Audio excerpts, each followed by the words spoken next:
Adelante, adelante. Muy buenas tardes. Les doy la más cordial bienvenida. Muchísimas gracias a su maestra, la maestra Carmen Casas-Ratia, que ustedes saben, directora de la escuela, por brindarnos su clase, porque tenemos una invitada muy especial en el marco de los festejos del 21 de agosto. Tenemos ahora con nosotros, voy a presentar al presidium, la doctora Andrea Sánchez Cepeda, profesora de carrera de nuestra escuela, y coordina la cátedra José Vasconcelos, que también se enmarca esta conferencia. También tenemos con nosotros a la maestra Carmen Casas-Ratia, directora de nuestra escuela, y tenemos aquí también a la doctora Mónica Solange de Martino Vergas, que es nuestra invitada especial. Ella es profesora del régimen de dedicación total de la Facultad de Ciencias Sociales, Departamento de Trabajo Social de la Universidad de la República de Uruguay. Esta conferencia, como repito, se enmarca dentro de la cátedra José Vasconcelos, quien coordina la doctora Kenia, y el día de hoy la conferencia magistral de la doctora se llama La investigación con familias desde las prácticas profesionales en trabajo social. Sin más que decir, le cedo la palabra a la doctora Kenia para que presente una breve semblanza de la doctora.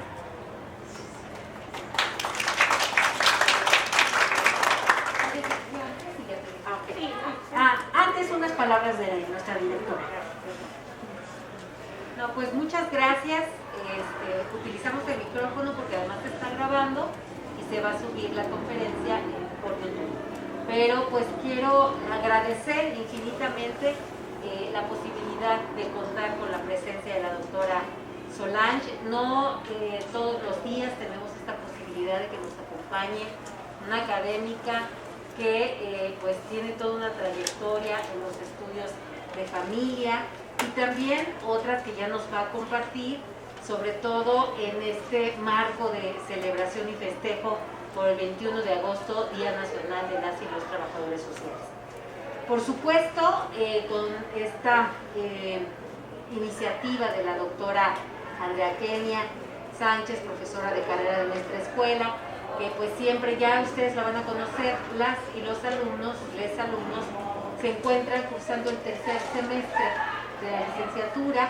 Esta es una asignatura de metodologías de trabajo social con grupos y nos viene muy bien, se enmarca, estamos iniciando contenidos justamente en estos procesos de definición, conceptualización de los grupos, identificando pues a las familias en este grupo primario, ¿no? Entonces, cuando vi inmediatamente el tema, dije, nos queda muy bien, creo que viene bien conocer otras latitudes, otras experiencias, por supuesto el abordaje que se va a dar desde esta perspectiva, y por eso es que estamos esta tarde aquí, agradeciendo infinitamente esta posibilidad y pidiéndole a todas y a todos que aprovechemos este espacio, que vamos a no solo escuchar, sino a tomar nota, a hacer, les voy a pedir tareita, que hagamos una síntesis justo de lo que consideren más importante para ustedes, ¿verdad? Que al final es lo que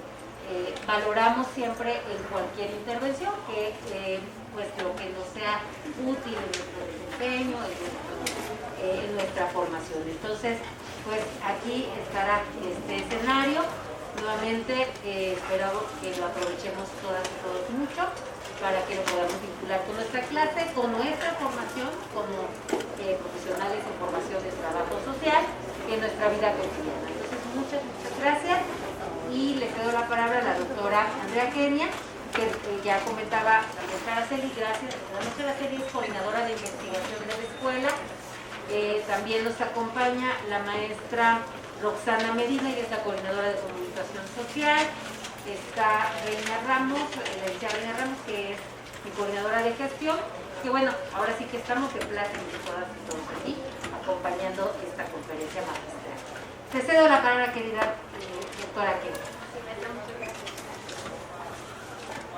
Gracias, buenas tardes a todas, todos, todes. Pues ya bueno, ya más enmarcación que la que ya dije, no, pues no puedo dar. Nada más sí complementar que efectivamente esta actividad académica forma parte de la cátedra José Vasconcelos, que auspicia el proyecto de Observatorio Interamericano. En un inicio fue interamericano porque tenemos contacto con una colega de Turquía. Bueno, el concepto interamericano surgió así, todavía tenemos contacto. Ella tuvo imposibilidad de participar como tal, como videoconferencista magistral, pero pues realmente en los hechos es latinoamericano. Entonces, Observatorio Interamericano de Procesos de Trabajo Social con Familias, que ustedes pueden consultar en la página de la ENSUNAM, en el micrositio, se van a micrositios, y ahí van a encontrar donde dice Cátedra José Vasconcelos, y les va a redireccionar al sitio web que tenemos para que pues escuchen. Ahí está nuestra primera videoconferencista magistral, que fue la doctora Mónica de Martino Bermúdez, y que bueno, van a encontrar otras voces. Entonces, esta actividad académica se inscribe en ese marco, ¿no? Y agradeciendo por supuesto su compañía, que la maestra Carmen Casas, como ya lo dijo, haya valorado que esta conferencia magistral les pueda ser útil para su formación. Y qué bueno, maestra, gracias por darnos la información de encuadrar, ¿no? Porque justo platicábamos con la doctora qué semestre era, ¿no? Qué asignatura, porque es importante también para nuestra ponente pues darle como esa orientación, ¿no? Sí, y a eso me voy a remitir. Sí les quiero decir que, como bien decía la maestra directora Carmen Casas, pues sí, no todos los días tenemos esta oportunidad de escuchar otras voces.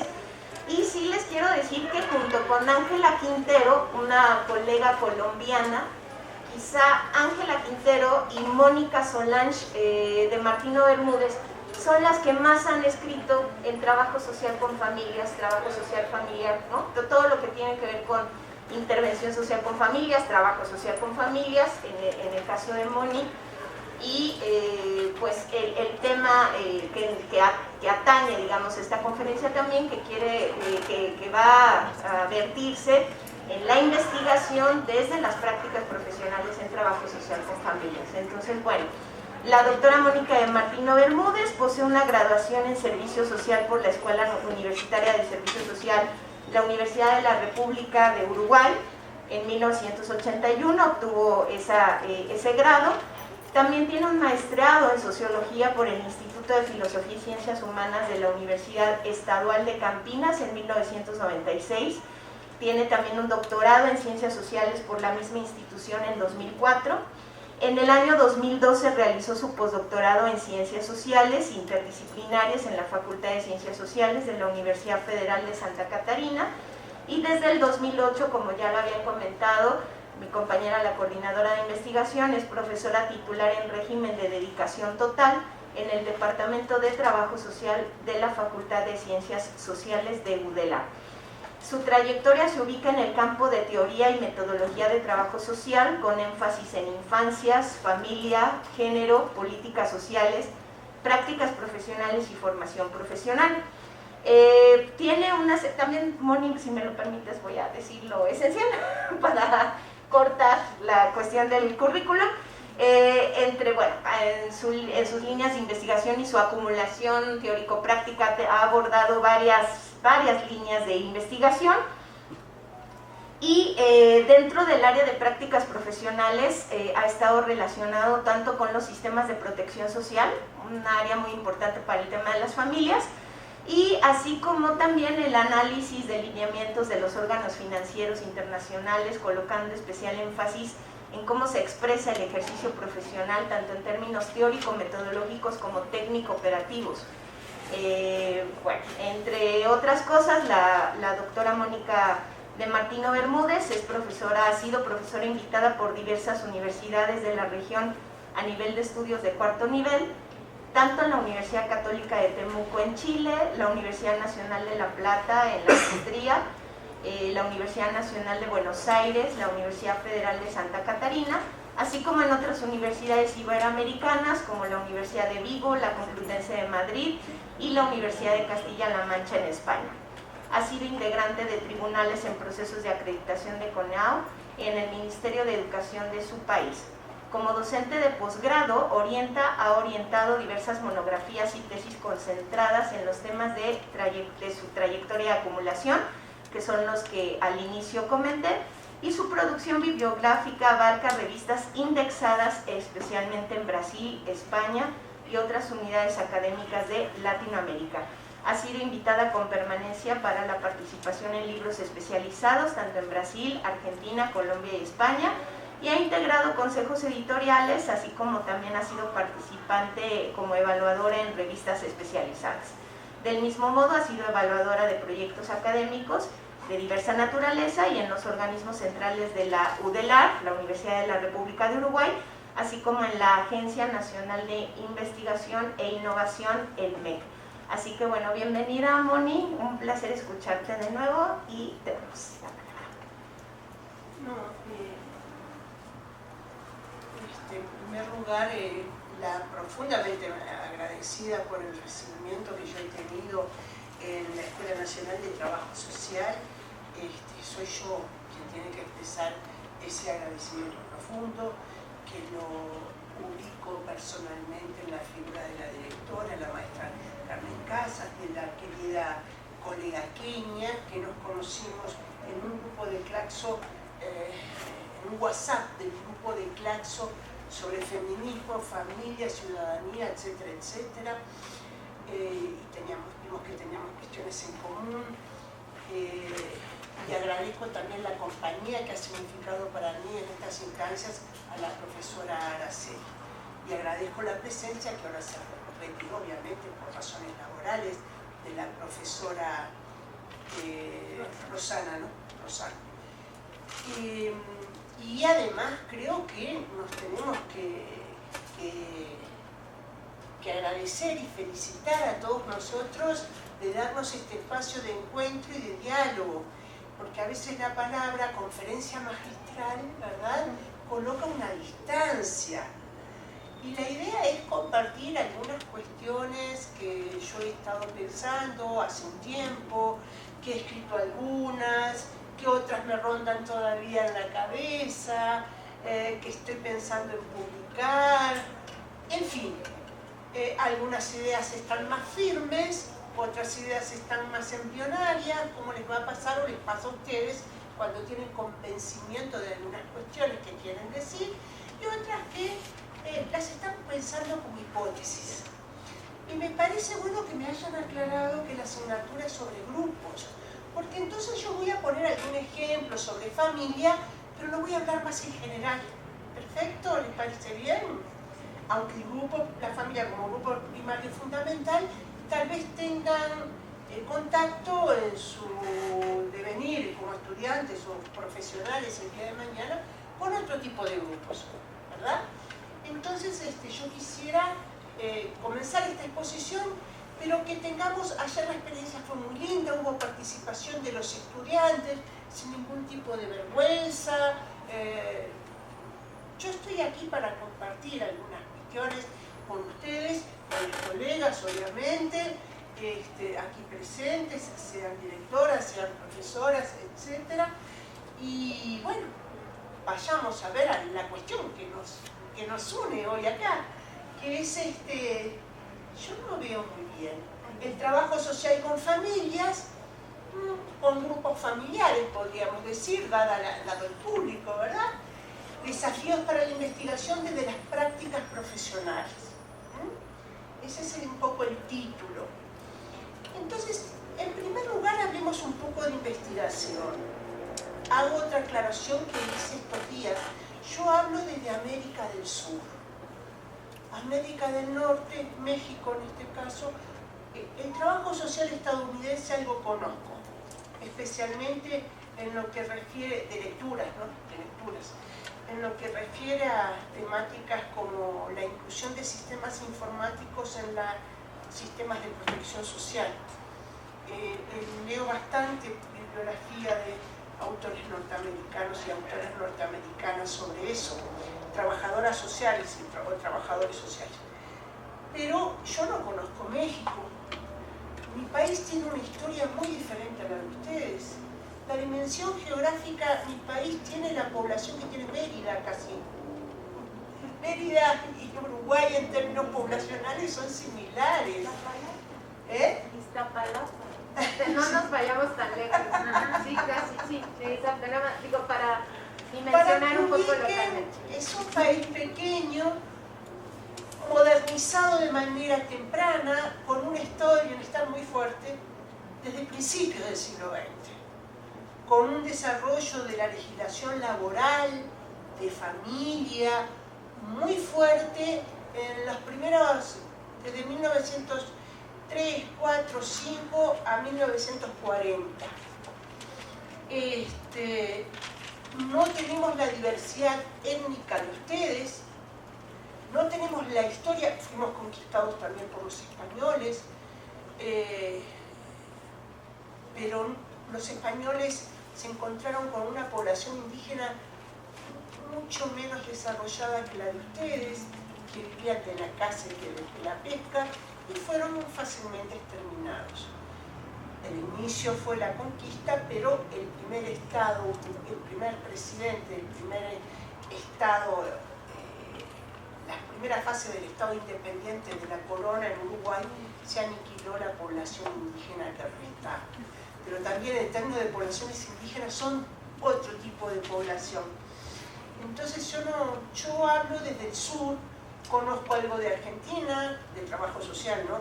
De Brasil, algo de lo que ha sucedido en España décadas atrás, que es lo que estoy viendo que sucede ahora en las últimas décadas en Argentina, en Brasil, en Uruguay, en Chile. Entonces yo hablo de esa experiencia, queda claro, con estados diferentes, culturalmente diferentes, étnicamente diferentes, históricamente diferentes. La experiencia de Uruguay no la podemos trasladar a México, podemos encontrar similitudes, como ayer encontramos ciertas similitudes históricas en el desarrollo del trabajo social, pero les hago esas advertencias. Entonces, primero los invito a pensar esta cuestión de la investigación en trabajo social, porque el trabajo social es pensado como una profesión para el hacer. Somos profesión, no somos ciencia, ¿no? Ni una disciplina científica, somos una profesión que se nutre de otras ciencias, en general las humanas y las ciencias sociales, para un quehacer, un despliegue de prácticas profesionales sustentadas, ¿verdad? Y para la producción de conocimientos, de saberes, que tendrán el rango de cientificidad, depende. Tal vez algunas de nuestras producciones de conocimiento queden en la ambigüedad de saberes, pero también nos tenemos que preparar para investigar y producir conocimientos o saberes, ¿verdad? Pero lo que sucede es que en general en trabajo social se ha hablado de investigación con cierta externalidad, desde afuera. No hemos problematizado el trabajo social, nuestra propia investigación. Hemos tomado modelos de ciencias sociales, hemos tomado teorías sociológicas, teorías antropológicas, y está bien, pero no hemos sabido ecuacionarlas en el quehacer y el perfil de una profesión. No sé si soy clara. Entonces la investigación es vivida con cierta externalidad, como algo accesorio, como algo que no hace a las funciones profesionales. Y sí, hace a las funciones profesionales.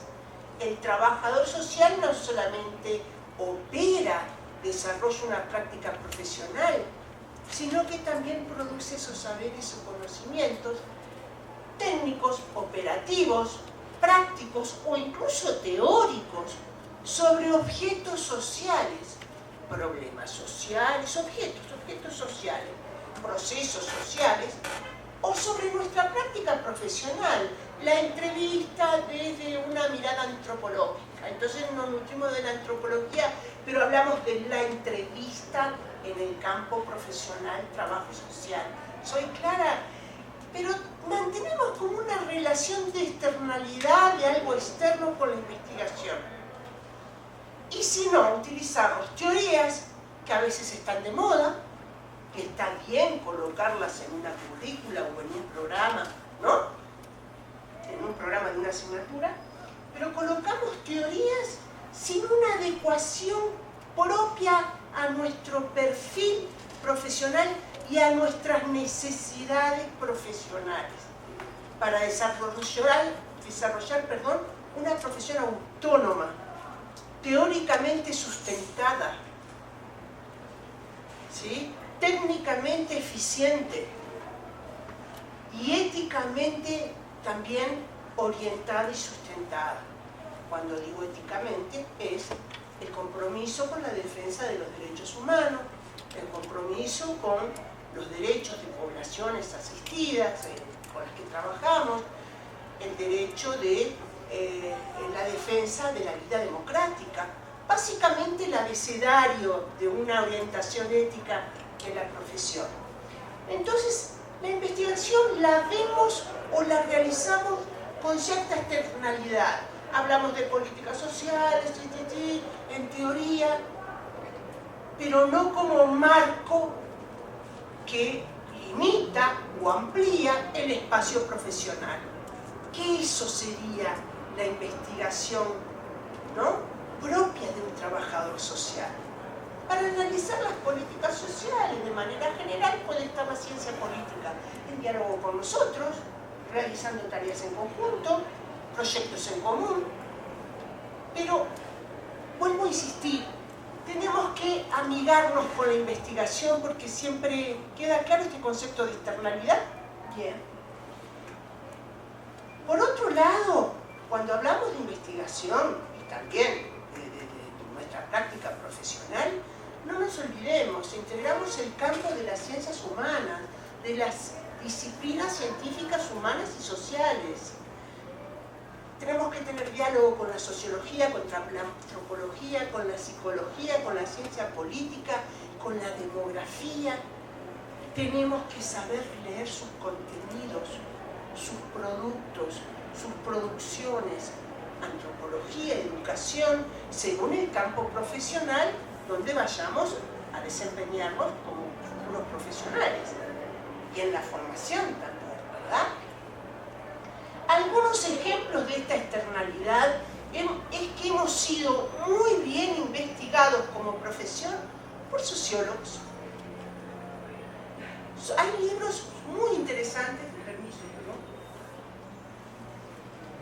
realizados por sociólogos que la verdad yo los recomendaría para que nos conozcamos mejor. Pero no son trabajadores sociales los que nos han investigado, sino que son, por ejemplo, Verdet-Leroux. Janine Verdet-Leroux es una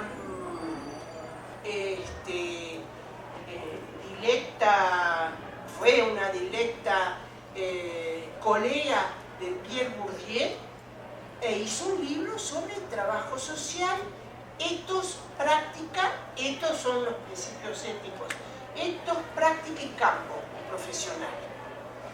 Tenemos a Dubet, un sociólogo francés también, neodurkheimiano, que ha publicado un excelente libro sobre las profesiones que trabajan sobre lo humano, es decir, la enfermería, el magisterio en primaria y secundaria, el magisterio y el profesorado en primaria y secundaria, y los asistentes sociales. Yo digo asistentes sociales porque ya soy vieja y egresé de una escuela que el título era asistente social. Luego el título, a través de debates en toda América Latina, se cambió para trabajo social. Pero yo digo asistente social todavía. Tengo como esa marca de nacimiento profesional porque me recibí con ese título. Dubet analiza esas profesiones que las define las profesiones que trabajan sobre lo humano. ¿Y qué quiere decir que trabajamos sobre lo humano? Que trabajamos en los procesos de socialización de las personas. Incidimos en los procesos de socialización de las personas. Colaboramos en el proceso de socialización de las personas. Y Álvarez Uría es un sociólogo español que, si bien no ha desarrollado o escrito libros, tiene algunos artículos muy interesantes sobre la intervención, sobre la profesión, sobre el origen de la profesión, sobre sus prácticas profesionales, y que aportan la verdad que en términos de nuestro trabajo práctico y teórico, nuestro campo profesional, nuestros dilemas profesionales, aportan muchísimo. Y a veces encontramos estas investigaciones hechas por sociólogos, en este caso en España y en Francia, Robert Castel también, Robert Castel, en la sociedad, la metamorfosis de la cuestión social, trabaja sobre nosotros, en su artículo que lo encuentran en internet, de la peligrosidad al riesgo, habla de los mecanismos de protección social y las mutaciones del ejercicio de los operadores sociales, de las profesiones asistenciales.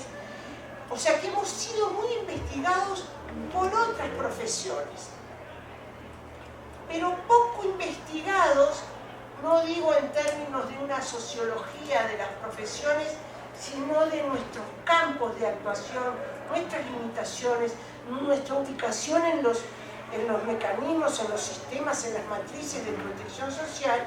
Hemos sido poco investigados por nosotros. ¿Pasamos a la otra? Entonces tenemos ese malestar con la investigación. Seguimos pensando que es una profesión más para el hacer que para la producción de conocimientos o de saberes. Si yo le pregunto en Uruguay a la mayoría de los estudiantes, decía ayer, la mayoría me va a decir que eligió esta carrera para ayudar a los pobres. O si no, poco menos que para hacer la revolución. Porque son de izquierda, porque la revolución, porque el cambio social, porque la pobreza tiene esa mirada romántica sobre la pobreza. Ni una cosa ni la otra.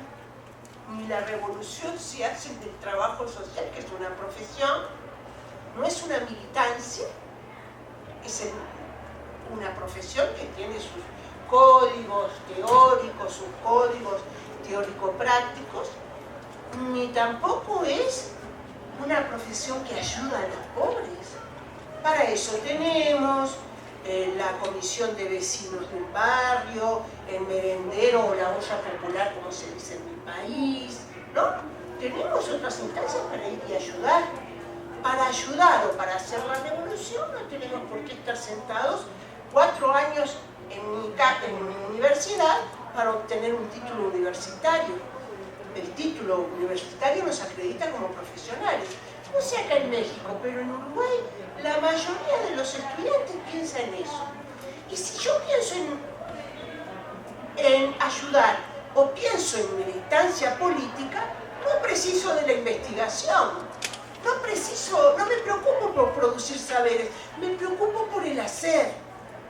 Y eso se reproduce en las generaciones año tras año en Uruguay. Es algo contra lo que el cuerpo docente tenemos que buscar estrategias para hacerlo visible, para discutirlo con los estudiantes y para acompañarlos en su proceso de aprendizaje de una profesión que es ambivalente, pero que no es de ayuda ni que es de transformación social absoluta. ¿Sí? Entonces, ¿qué entendemos por método de investigación? Ahora sí, sea en grupo, sea una investigación teórica, sea en familia, ¿qué es? A mí me gusta mucho esta definición de Pierre Bourdieu en el poder simbólico.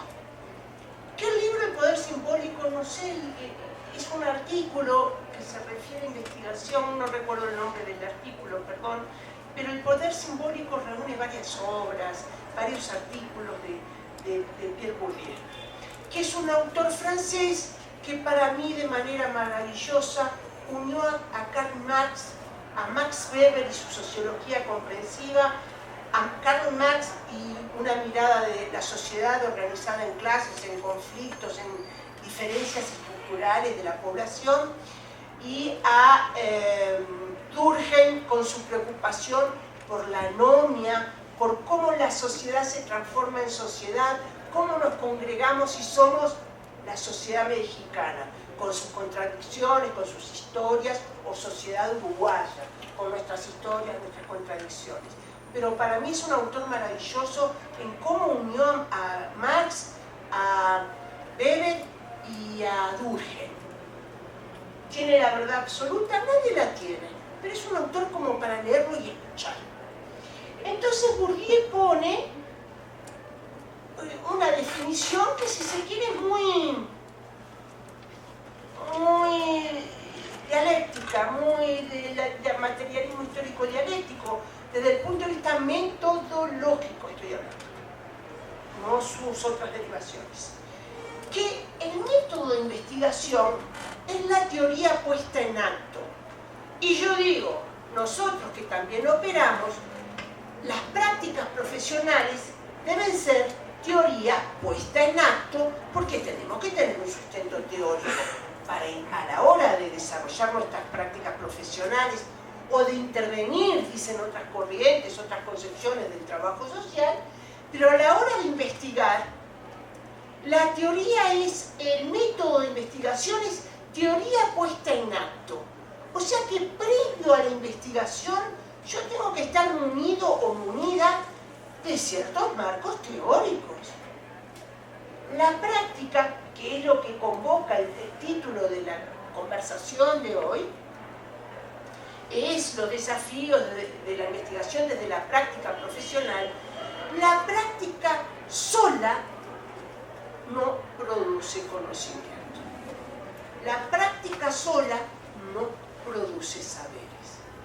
Lo que produce los saberes es mis marcos teóricos, mis ideas, mis conceptos, que los leí, los estudié, estoy de acuerdo con esta visión del mundo, con esta forma de interpretar la sociedad, y lo traduzco en otros conceptos que me acercan al objeto que quiero investigar o intervenir o desarrollar mi práctica, pero porque las lógicas son diferentes.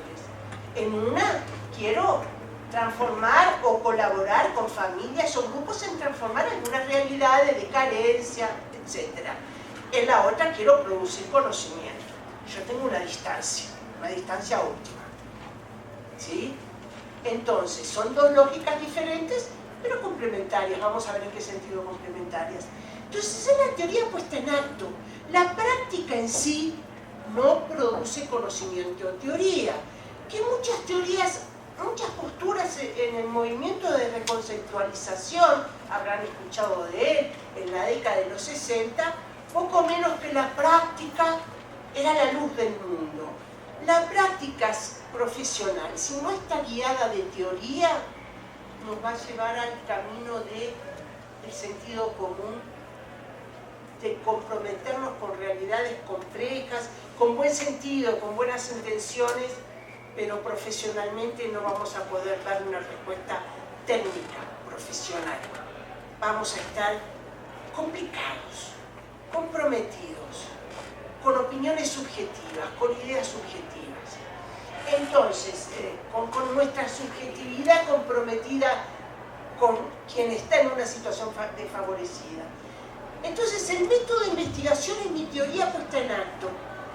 Si yo siempre pongo este ejemplo en Uruguay, un formulario para investigar sobre posturas de género o estructuras familiares, y pongo sexo, hombre-mujer, yo ya tengo una teoría sobre el género, en algo tan simple como un pequeño formulario que yo me hago para conocer las estructuras familiares de una población, un barrio, una colonia, como ustedes le digan. Nosotros decimos barrio, poblaciones no decimos. Entonces, pero ustedes me entienden, ¿no? Una población, un territorio, un barrio. Si yo pongo hombre o mujer, eso tan pequeño y operativo ya explica una concepción teórica sobre el género que deja de lado la diversidad de las identidades sexuales o reconocidas y que se le han otorgado derechos además. Entonces, desde lo más minúsculo y operativo hay una teoría puesta atrás. ¿Entienden el concepto de teoría puesta en acto? Es diferente que yo hable y el menor, los comportamientos, el síndrome de déficit atencional. ¿Qué comportamientos tiene el menor?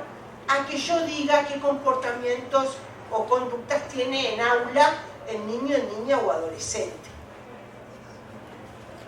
Porque incorporé el niño, niña y adolescente a la convención de las nuevas teorías sobre el niño como sujeto de derecho y el paradigma de la protección integral. Lo incorporé y he leído sobre ese nuevo paradigma de protección a la infancia. ¿Queda claro? En algo tan minúsculo como un pequeño cuestionario que yo me hago para una pequeña investigación sobre estructuras familiares en un barrio o el déficit atencional en una escuela, en un grupo escolar, no un grupo familiar. Yo estoy demostrando desde qué postura teórica me paro, cuáles son mis lecturas, qué es lo que he incorporado, ¿entienden? Y en ese artículo Pierre Bourdieu dice, el desafío de la sociología actual es los elementos cotidianos, presentarlos, investigarlos desde una perspectiva novedosa. ¿Y quiénes estamos en la vida cotidiana? ¿Quiénes su práctica profesional se desarrolla en la vida cotidiana de la gente, de grupos, de instituciones? Nosotros. Entonces, él decía como que no hay futuro de la sociología, pero darle a fenómenos cotidianos, a veces imperceptibles, una mirada novedosa, un giro novedoso. Elementos que están cercanos a la vida cotidiana. Yo estaba mirando en la biblioteca de Kenia el último libro de Bourdieu, El baile de los solteros, que habla de unos rituales de bailes en las comunidades del interior, no sé. El baile de los solteros, una práctica popular donde las personas un poco mayores, solteras, no bailan porque el baile es considerado para la juventud. Y es una forma de ver la relación de los jóvenes con las personas un poco más adultas, los jóvenes con pareja y esos adultos no ancianos, que están solos, o sea, no solos, están solteros, solos es otra cosa, están solteros. ¿Está? Entonces, esa mirada de elementos cotidianos, desde una perspectiva novedosa, tal vez ustedes descubran rituales en una población, como ustedes trabajan en grupo, saco un poco el tema del grupo familiar, no voy a enfocar tanto en familias, o prácticas solidarias entre las familias, que pasan desapercibidos, pero ustedes pueden dar un enfoque de rituales antropológicos que satisfacen necesidades en la alimentación, en el cuidado de los niños. Estoy inventando una situación. En la medida que intervienen, que están trabajando, intervenir para algunas corrientes del trabajo social, desarrollar una práctica profesional para otras, todas conviviendo entre esas diferentes perspectivas en el trabajo social. El trabajo social es múltiple y tiene múltiples expresiones. Históricamente, además. ¿Y qué es esto de considerar el método de investigación como teoría puesta en acto y buscar elementos cotidianos y darle una vuelta? En mi país se dice darle una vuelta, un giro novedoso. No quedar presos del objeto de estudio o de lo fenoménico.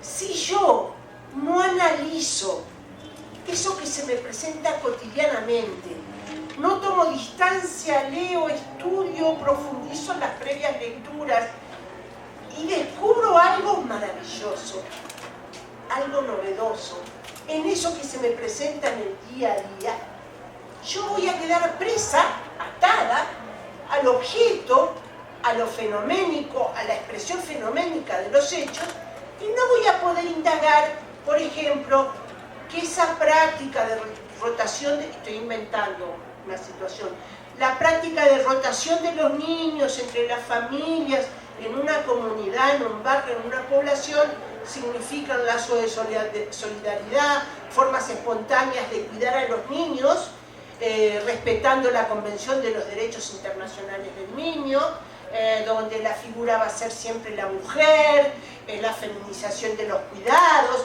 y ahí seguimos investigando y analizando una práctica cotidiana desde una perspectiva interesante que pueda ser ejemplo para otros trabajadores sociales, y le damos el significado antropológico, cultural, de género, de perspectiva de los derechos humanos para esas prácticas cotidianas de esas familias. Estoy inventando casos situaciones como si yo estuviera con mis alumnos de grado en Uruguay, con los debidos respetos, ¿verdad? Obviamente.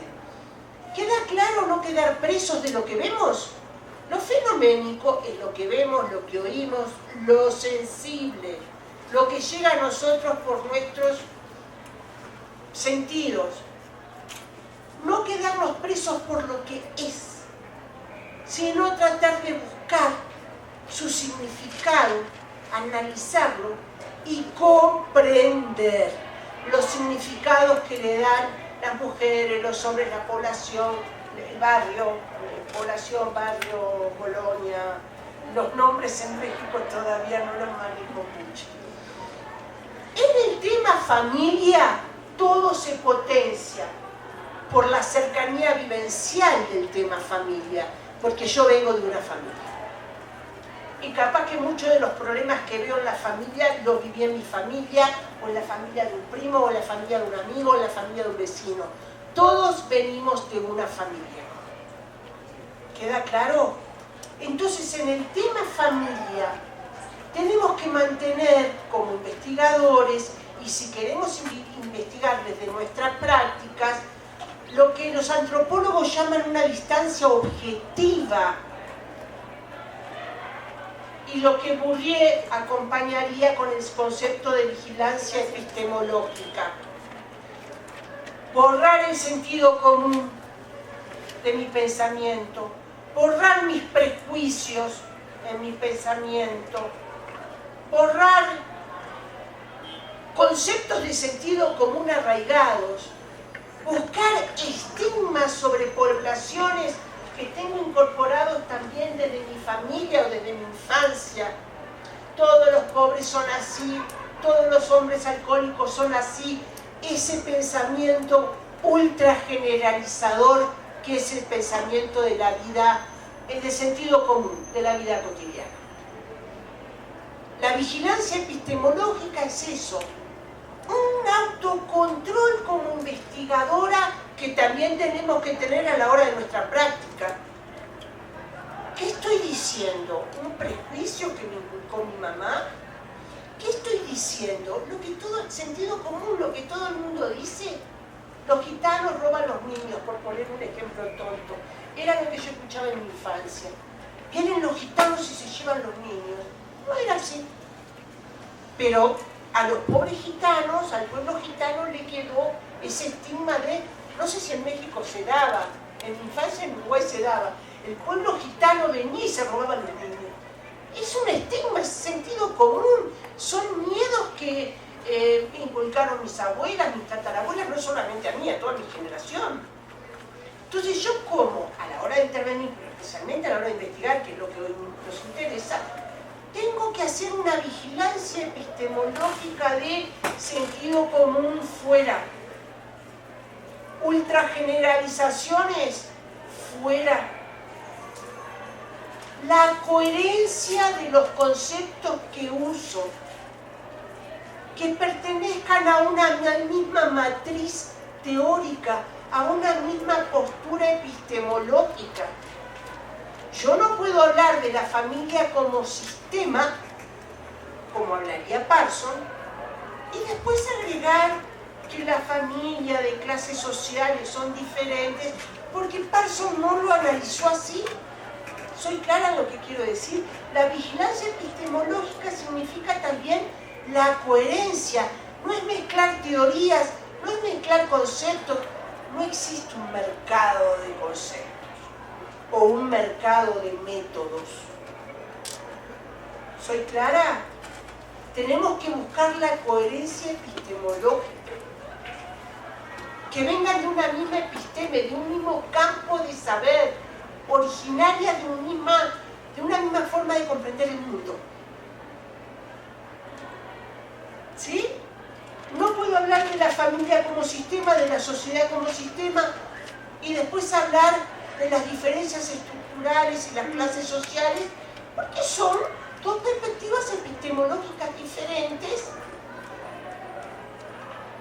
Y me va mi investigación, mi interpretación de la realidad, mi estudio, que los pequeños estudios que hacemos son también pequeñas investigaciones, va a ser totalmente incoherente. Esa es la vigilancia epistemológica. Epistemológica de los conceptos que usamos, etc. Pero en primer lugar, sentido común fuera. Prejuicios míos fuera. Pensamientos ultra generalizadores fuera. ¿La maternidad es un instinto? Les pregunto. ¿La maternidad es una opción? ¿Existe el instinto materno? Van a tener dos bibliotecas o varias dentro del pensamiento feminista o no feminista, estrictamente.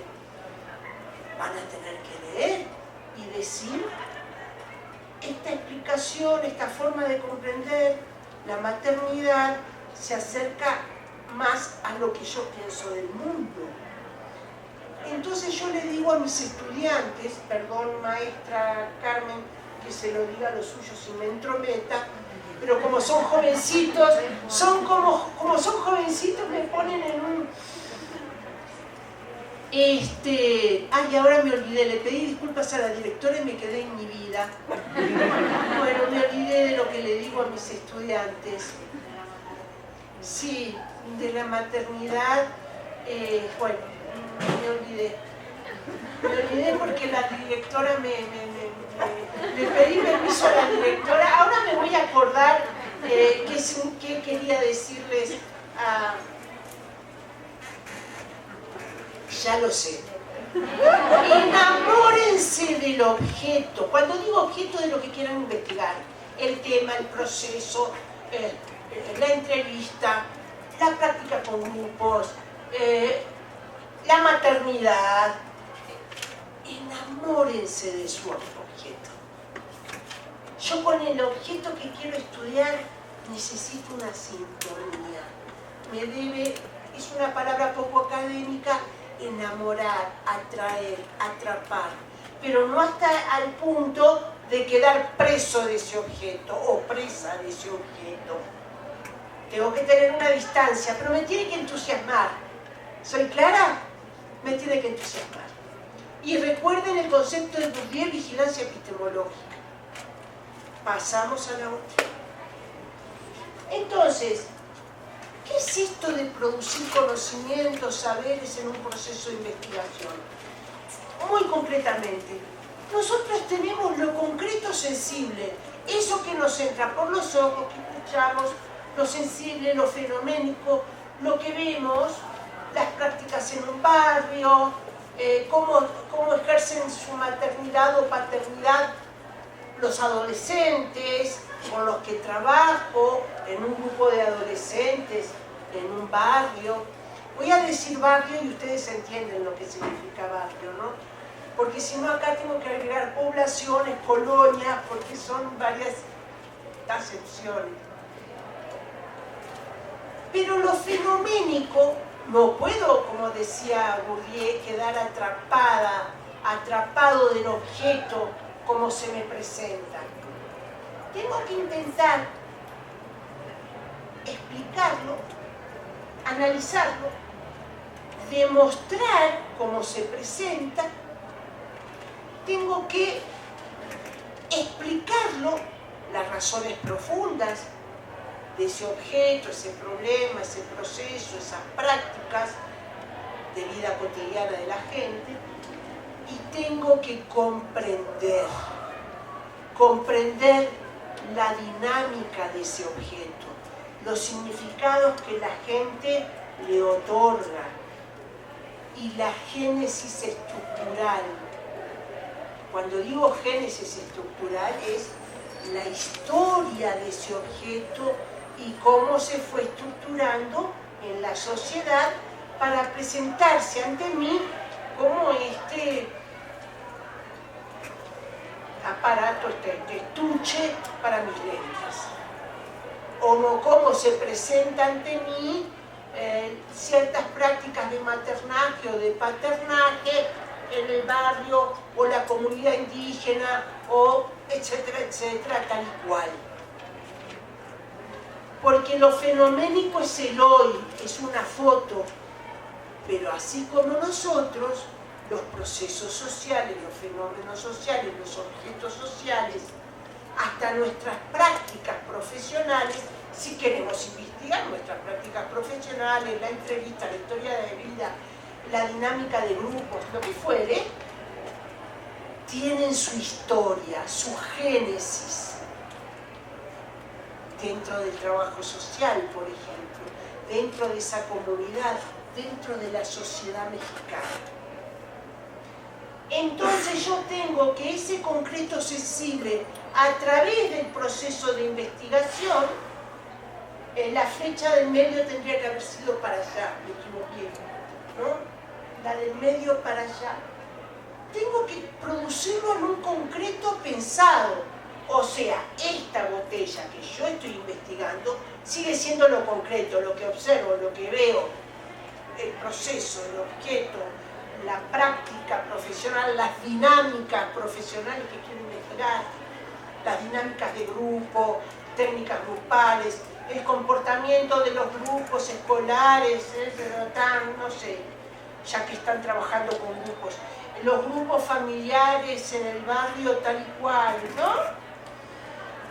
Y sigue siendo concreto, pero racionalmente ordenado, reproducido racionalmente. La investigación, entonces, como teoría puesta en acto, es un ejercicio muy disciplinado de la razón. Muy disciplinado de la razón. Tenemos que comenzar con pequeños estudios. Formarse como investigación lleva muchos años, mucho trabajo, pero que eso no los desaliente. Tal vez ustedes puedan ser excelentes profesionales, algunos serán académicos, otros excelentes trabajadores de campo. No todos tienen por qué ser investigadores, no todos tienen por qué ser académicos, pero pueden tener bien claro que una de sus funciones es producir saberes o conocimientos en el marco institucional donde trabajen. La familia es atendida, la estructura familiar, la dinámica familiar, el maternaje y el paternaje en adolescentes atendidos por el puesto de salud, centro de salud de la policlínica tal en la población tal. Las respuestas de los adultos, de padres y madres adultos, o de los responsables de las familias, los miembros adultos de la familia ante el embarazo adolescente, en los grupos familiares de la población tal. Sigue siendo concreto. A ver, ¿cómo reaccionan estos padres, estos responsables, estos abuelos, estos tíos ante un embarazo a edades tempranas de una hija, de una sobrina? ¿Qué prácticas de cuidado, de acompañamiento o de rechazo tienen? Lo puedo hacer trabajando en un puesto de salud, trabajando en una escuela, con grupos escolares, quiero decir, o en secundaria, si voy a trabajar como asistente social, trabajadora social, perdón, en una escuela secundaria. ¿Soy clara en lo que quiero decir? Sigue siendo lo concreto, lo que veo, pero acá se me presenta caótico, los fenómenos, lo que observo, lo que me dicen en una entrevista, lo que oigo, lo que observo, lo que huelo. Porque la pobreza también tiene olor, ¿verdad? Yo en una investigación descubrí que sobre embarazo adolescentes, los padres adolescentes, todos perfumados, quienes tenían un olor, y no es un prejuicio, es algo sensible, que hablaba de la falta de cuidado por la falta de tiempo, porque eran las que cuidaban a los niños. Las adolescentes eran las que tenían una presentación menos arreglada, sin perfume, sin maquillaje. En cambio, los padres venían con sus cuerpos ejercitados en los gimnasios, perfumaditos, arregladitos el corte de pelo. Y las madres venían adolescentes de 15, 16, 17 años. Es lo sensible, no es un prejuicio. Eso concreto, sensible, lo tengo que reproducir en algo racional. Gracias a la teoría, a las teorías, a mi pensamiento, al desarrollo de un pensamiento ordenado, sistemático, para transformarlo en lo concreto pensado, ordenado racionalmente. ¿Queda claro? Esto que decía Bourdieu, no quedar presos de lo fenoménico, del concreto sensible, no quedar presos de lo que veo, buscar la otra cara de la luz, buscar la otra cara, buscar otros rasgos, buscar las otras expresiones, ¿sí? Y, ¿cómo, por ejemplo, podemos ordenar el camino de nuestra razón? ¿Van entendiendo? ¿Me pueden parar y decir, Mónica, repetí, ¿Me pueden decir, o las colegas me pueden interrumpir y decir, no estoy de acuerdo, podría ser así, de otra manera? O después damos un espacio para el diálogo. Yo estoy también aquí para aprender, para escuchar y para comprender mucho de México también. Un primer paso podría ser esto fenoménico, esto que se me presenta como caótico, porque lo veo, lo escucho y todas las madres me dicen lo mismo, o todas las maestras si trabajo en un grupo escolar, entonces se me presenta como caótico porque no sé bien por qué todas tienen las maestras esta misma opinión y prácticas ante el déficit atencional. Acá se llama déficit atencional. Déficit de atención, perfecto. En Uruguay se dice déficit atencional. Bien, déficit de atención. Yo tengo que datar, dirían los brasileros, fechar, ubicar en la época ese fenómeno, en primer lugar. ¿Cómo es la sociedad de México? ¿Cómo es el sistema escolar de México? ¿Cómo son los niños de México? Buscar literatura para entender los niños, el sistema escolar, las desigualdades de México, las transformaciones familiares, porque ese déficit de atención es generado, no tengo mi celular, por la exposición a las pantallas, que tienen otro ritmo, las transformaciones familiares, el matrimonio o el concubinato, no importa, se ha vuelto más inestable, eso genera ansiedad en los niños, ha aumentado la violencia psicológica verbal sobre los niños. El sistema escolar en mi país, no hablo de México, público, está muy empobrecido, con escasos recursos. Cada maestra tiene o maestro tiene 49, 50 alumnos por aula o más. Las madres solas o sin apoyo del esposo, de la pareja, ¿no? Se ve desbordada porque trabaja por los cuidados y maestra, quiero que me lo pase al psiquiatra para que lo medique. Y ahí la Ritalina. Sí, sí, obvio. Exacto, exacto. Entonces le sumamos el contexto de pandemia. Pero no es el déficit de atención, Eso es algo fenoménico que me lo cuentan las maestras, las madres, o si yo trabajo con el niño o en grupos con niños de escuela, me doy cuenta quién es el más inquieto, el que no puede concentrarse en las consignas del trabajo lúdico, ¿no? Porque vamos a aplicar técnicas lúdicas con los niños.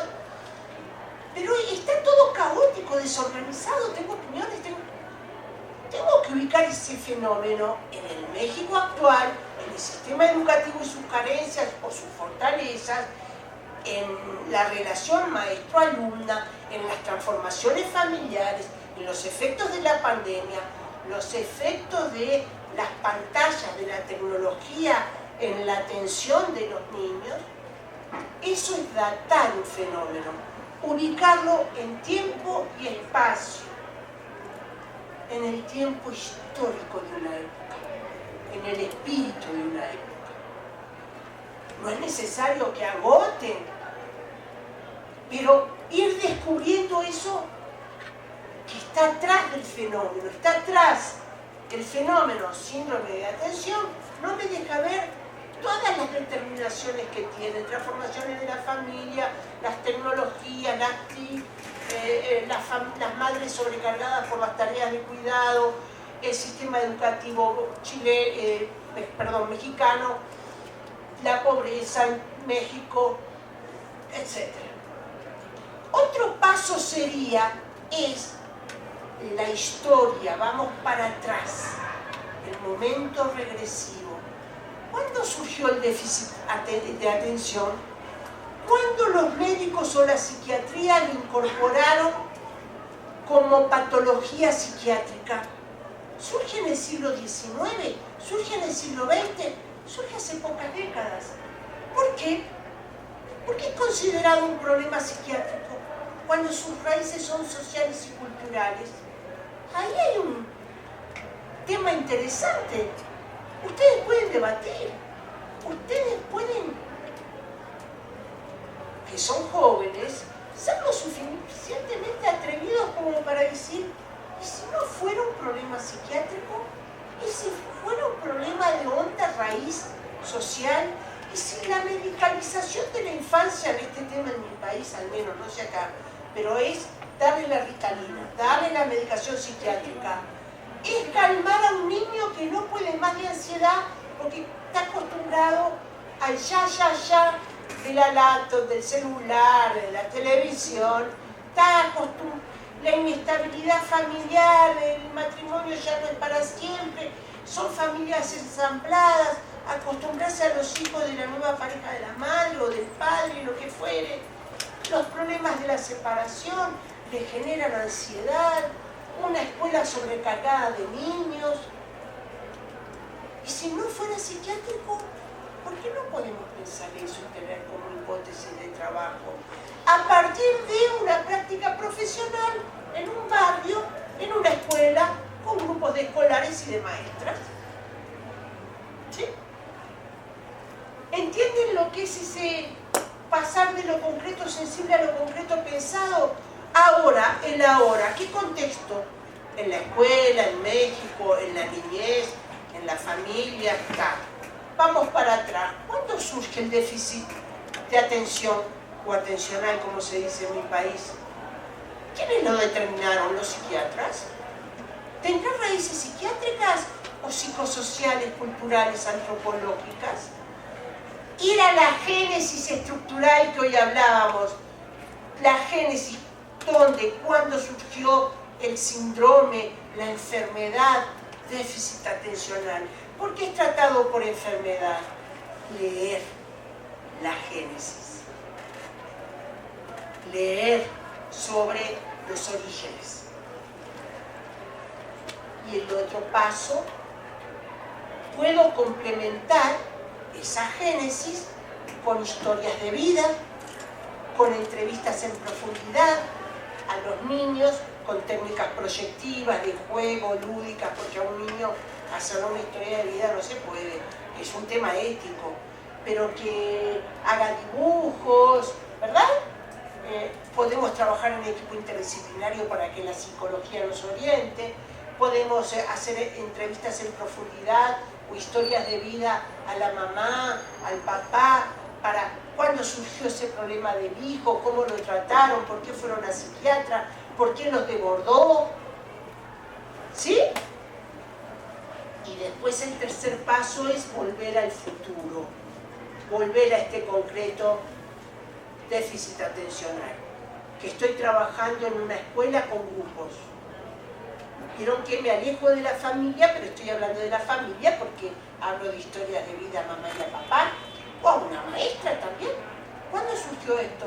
Ay, no sé, empezaron a aparecer estos casos hace 10 años. Antes no teníamos esto. ¿Se aclara?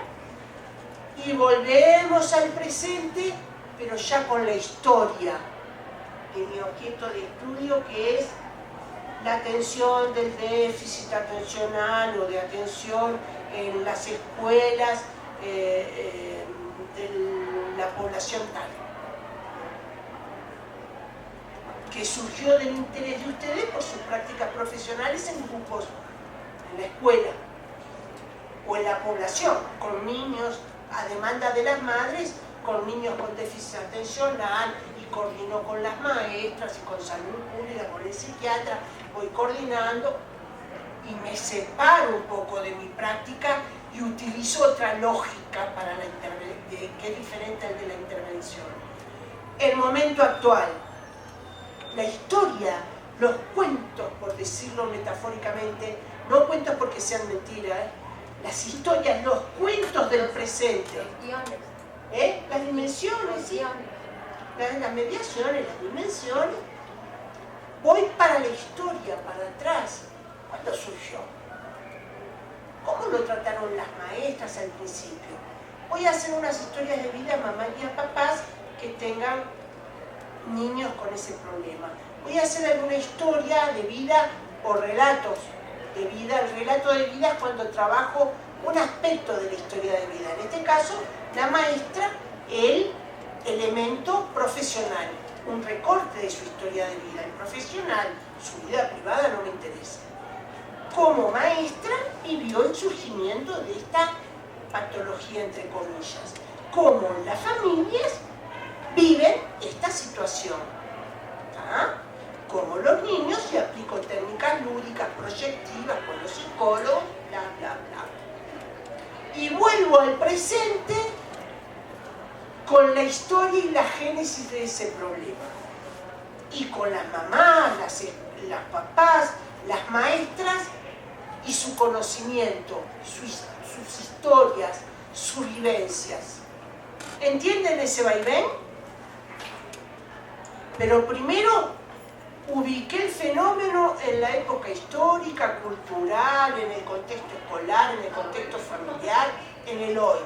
Después me voy para atrás y después vuelvo a presente y ya tengo más o menos una idea, una comprensión.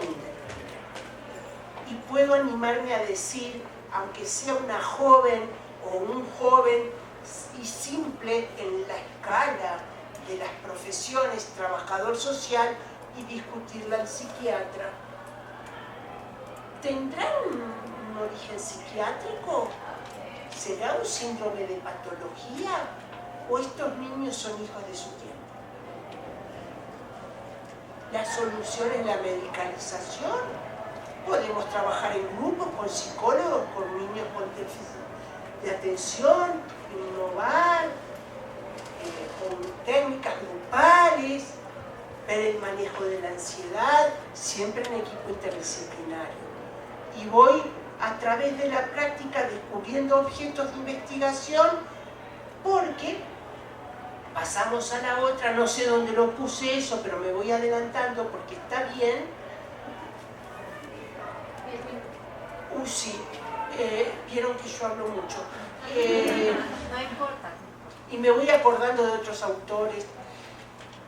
Cuidado, que si yo investigo a partir de mis prácticas, estoy muy comprometida o comprometido subjetivamente. Y mantener la distancia objetiva, que dicen los antropólogos, del objeto de estudio es complicado, porque yo estoy ahí metida en mi práctica profesional. es algo que los psicólogos hablan de la implicación. Yo estoy implicada o implicado en mi objeto de estudio. Y yo ahí voy a tener que tener un espacio para hablar de implicación, porque el niño o la familia con la que yo estoy investigando el problema es la familia con la que yo trabajo habitualmente.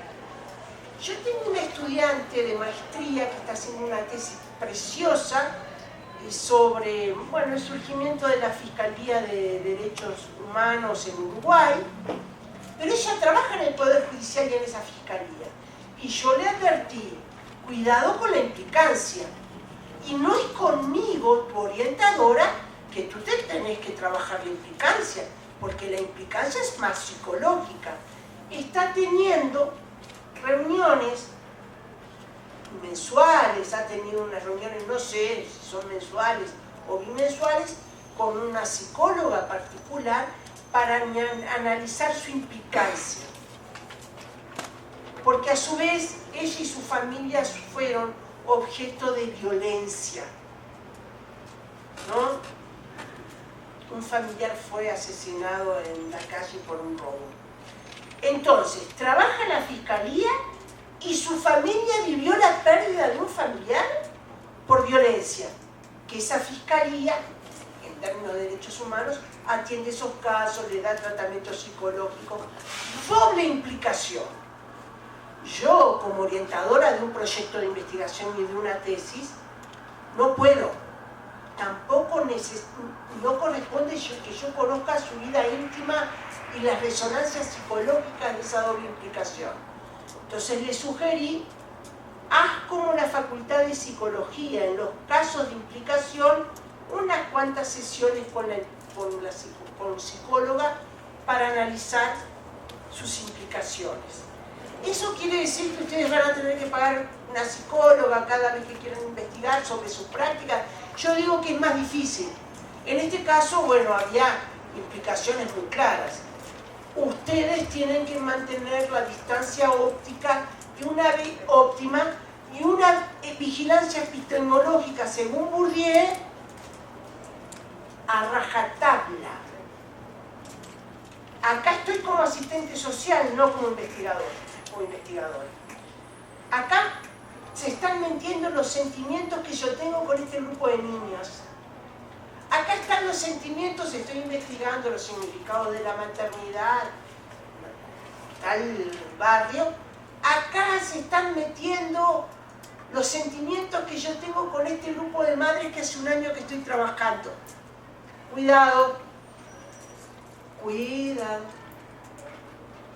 porque va a ser una modalidad de investigación-acción, si se quiere. Y la investigación-acción tiene sus riesgos e implica madurez personal. Así que capaz que es importante que ustedes, sus primeros caminos en investigación, se me ocurre a mí, no sé cuál es la opinión de la maestra Carmen, sean más teóricas. Desde la práctica, aunque les parezca mentira, es más difícil, por la doble implicación. Entonces, cuando yo, bueno, me convocaron al tema familia, pero el público trabaja, ustedes trabajan en distintos grupos, pero valga la familia como un ejemplo. Ese concreto, esa cosa caótica que es una familia con relaciones de poder, diferencias entre hombres y mujeres, entre generaciones, ¿verdad? Familias diferentes según las etnias, si viven en el campo, si viven en la ciudad, según la clase social o el sector social, ustedes designen eso como ustedes quieran, más pobres, menos pobres, sectores populares, burguesía o sectores acomodados, denominándolo como ustedes consideren. Las familias entonces están atravesadas por estas cuestiones que el fenómeno me oculta: la clase social o el sector social, el género o las identidades sexuales de sus miembros, la generación, la diferencia entre padres, hijos, abuelos y nietos, la etnia, la herencia cultural de los ancestros. Por eso tenemos que bregar por un trabajo social intercultural. La interculturalidad tiene que estar en la matriz de un nuevo trabajo social.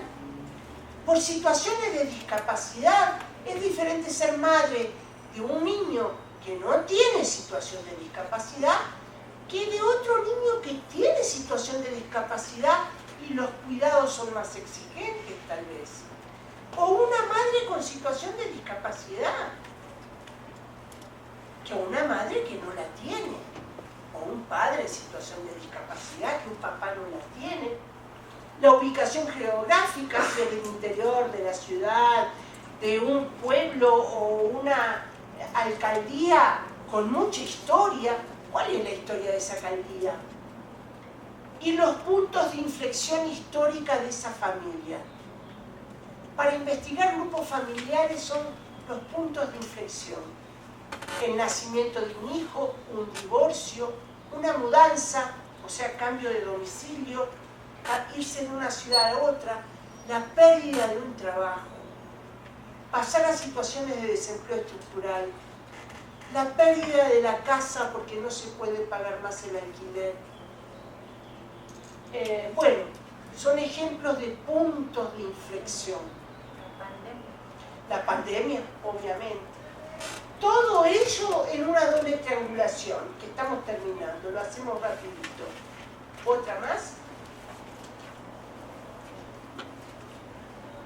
Tenemos que ver todos esos temas del género, la generación, las identidades sexuales, las capacidades de los cuidados, todo, la responsabilidad de cuidados, la capacidad de cuidar, en niños, niñas y adolescentes, porque tienen un estatuto protegido internacionalmente por la Convención Internacional, de padres, madres y cuidadores, los adultos, y el contexto sociohistórico, cuando decíamos datar el fenómeno, el espíritu de la época. Investigar en familia es investigar esta triangulación, contexto sociohistórico de esta familia, las condiciones de padres, madres y cuidadores, las condiciones, por decirlo de alguna manera, cómo son esos niños, niñas y adolescentes. Hablamos de etnia, de situación de discapacidad, relaciones de género, identidades sexuales, no solo en padres y madres, cuidadores, en niños, niñas y adolescentes, y cómo se ve eso en el contexto histórico del México actual, por ejemplo. O cómo se veía si hablamos con el padre y le hacemos una entrevista en profundidad, una historia de vida, cómo eso se vivía en su época. Si queremos investigar y estamos trabajando con población LGTB y queremos investigar los respaldos dados por su familia. Los rechazaron, los mandaron a la calle, los acompañaron en su proceso. Tenemos que ver ese padre en qué contexto histórico, con qué modelos se crió. Y por último, esa doble triangulación en algo que yo vengo insistiendo en las diferentes conferencias, que trabajo social, cuando habla de familia, se queda en la familia conviviente. Y capaz que en alguna abuela o abuelo o algún miembro de la familia, o la familia extensa. Y nos olvidamos que hay una familia internalizada, por eso el trabajo en equipo, tanto para interdisciplinario, tanto para investigar como para intervenir, es la familia, cómo vivió ese niño, ese papá, ese mamá, ese abuelo, cómo vivió esos hermanos, qué modelos familiares tiene internalizados, qué mandatos, serás hombre, serás mujer, ¿no? Ser macho, soy clara en lo que quiere decir, qué mandatos familiares, la mujer es, el destino de la mujer es casarse, estoy diciendo cosas muy de todos los días, mandatos familiares. La familia internalizada es eso entonces, y la familia creada. Cuando vamos a una familia con profundos problemas de violencia intergeneracional o basada en género, etc., a veces niños, niñas y adolescentes o las familias buscan otros familiares sin vínculo sanguíneo, otras personas que son su apoyo, vecinos, vecinas, amigos, compañeros de trabajo, y con esa red tenemos que trabajar, que no es una red de recursos, es la familia. Es la familia que la persona se construyó. Entonces, ahora hablando de familia específicamente, esa doble triangulación, familia internalizada, etcétera, etcétera, más niños, niñas y adolescentes, adultos y contexto sociohistórico, es necesario indagar. Hay riesgos desde la producción de las prácticas, ya dijimos, la doble implicación, eso me adelanté. Hay riesgos de la producción de conocimientos o de investigar a partir de las prácticas. No es imposible, pero hay una doble implicación. Yo trabajo con estas personas y además investigo un tema que las involucra. Algo positivo es la versatilidad de las técnicas del trabajo social. Son útiles para la investigación y para la intervención. Las historias de vida, los testimonios de vida, las técnicas proyectivas, las narrativas del yo, los juegos lúdicos, las técnicas psicológicas, bueno, las técnicas proyectivas son psicológicas. El grupo, las dinámicas de grupo, son técnicas que me sirven para la intervención, pero paralelamente me dan información y elementos y material para la investigación. Y eso lo tenemos que aprovechar. Técnicas que aplico, el arsenal técnico operativo del trabajo social me sirve también para la investigación. Pero cuidado con la doble implicación. Y estar atentos a nuevas técnicas provenientes de otras disciplinas. En Uruguay son la psicología y la antropología las que están renovando el arsenal de nuevas técnicas para la intervención en lo social o en lo psicosocial y para la investigación. Cartografías, genealogías, técnicas narrativas del yo, que es desde una grabación, un audio que un adolescente o una madre graba para comentar cómo se siente, cómo es, técnicas narrativas del yo, el dibujo, el diario, bitácoras, que después leemos con esa madre, con ese adolescente o con ese grupo familiar. El uso de las fotos en una reunión familiar y escuchar cómo se ríen de las fotos y cómo recuerdan momentos. No es el trabajo social en mi país que está innovando técnica y operativamente. Es la psicología social especialmente, y la antropología. Por eso hay un montón de nuevas técnicas provenientes de esos campos que creo que tanto para el trabajo grupal, para la investigación grupal, o la investigación a nivel de grupos familiares, etcétera, o a nivel de grupos barriales, de grupos escolares, etcétera, son interesantes de indagar, de incorporar. Y bueno, muchísimas gracias por el tiempo que nos dispensamos. Nos agradecemos entre todos.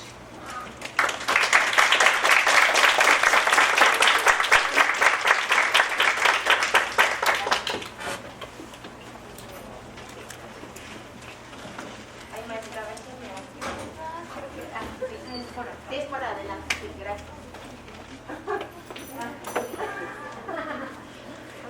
Gracias. Bueno, pues igual que ayer, ¿no? Les decía, se acostumbra como que la moderación haga un cierre, pero también, como lo dijo la doctora, preferiríamos escucharles, saber sus reflexiones, ¿no? También incluir a la maestra directora, la maestra de grupo, y lo importante, ¿no? Que son sus reflexiones a la luz del estudio de la asignatura con grupos. Creo que un tema fundamental en los grupos, y que efectivamente, como lo dijo la maestra Carmen, ya en breve van a estudiar más a fondo la familia, las familias, y creo que también es muy interesante que se hable de esto, porque como bien decía la doctora, ella insiste en el concepto de familia internalizada.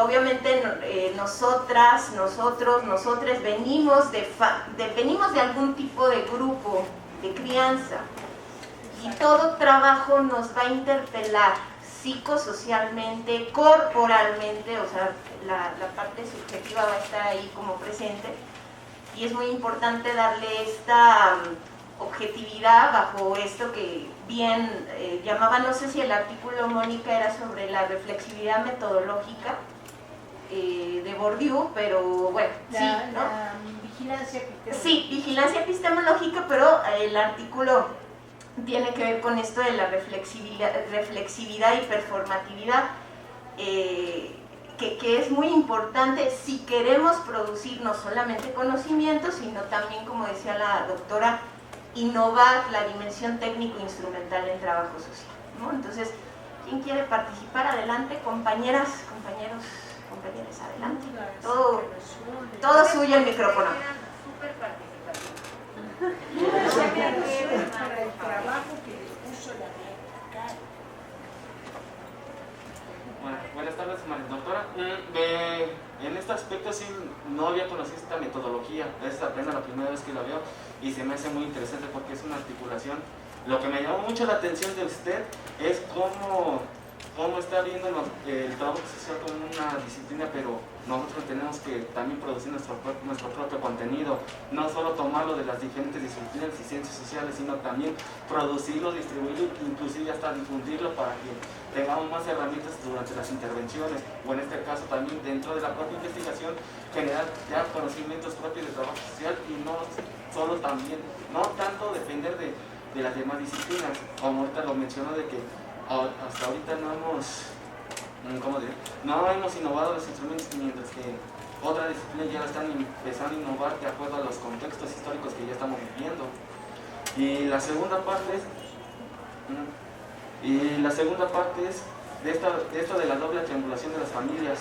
Ahorita que yo estaba en mis clases, yo viendo de este tipo de familias, yo todavía seguía con esta forma tradicional de las familias, no había conocido ahora sí esta triangulación de estas familias creadas, internalizadas. Ahora sí que esa parte sí me llamó mucho la atención. ¿Quién más?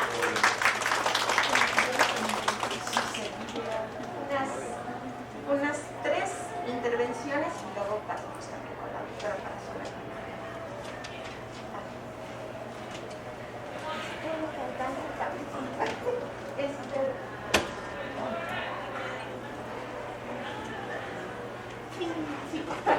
Lo bueno es que puedes.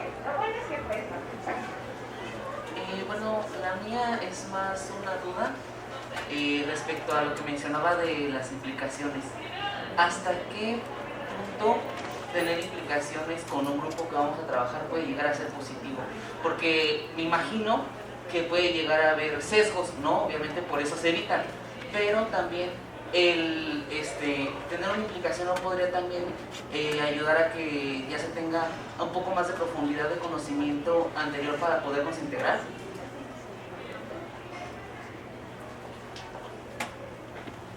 ¿Alguien más?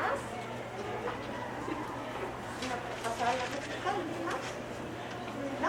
Bueno, entonces, bonito. Me parecieron oportunas las dos intervenciones. En Uruguay el trabajo social, cuando trabaja con familias, piensa en el grupo conviviente, va y habla con mamá y papá, que hay que hablar con mamá, papá, cuidadores, y tal vez ignora a una vecina que es el respaldo afectivo, una abuela, por decir de alguna manera, de un adolescente que le va a aportar los estímulos afectivos, cognitivos, necesarios, más que la familia conviviente. Y a la hora de reubicar al adolescente, etcétera, etcétera, esa figura la ignoramos, porque es esa familia construida la que tal vez pueda ser sostén, o esa familia construida no pueda, por razones económicas, no sé, hacerse cargo de ese adolescente, pero lo puede acompañar en si es ubicado en una familia amiga, ¿no?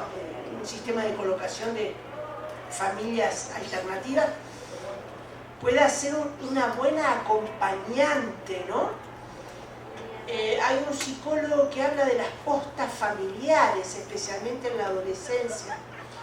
El adolescente construye su identidad fuera del núcleo primario en la adolescencia, está buscando su yo, fuera de mamá, papá, los abuelos, ¿no? Especialmente como una langosta, dice Winnicott. Se le sale la cáscara, la cobertura, y empieza a dar saltos por ahí. Y estas postas familiares, la carrera de postas, ¿cómo se llama acá la carrera? Estafeto. Estafeto. Que van pasando un palito a otro.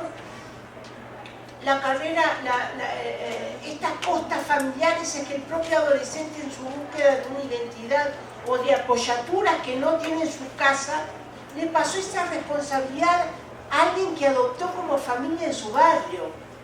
Un vecino, una vecina, una abuelita, ¿no? Su grupo de amigos, la familia creada.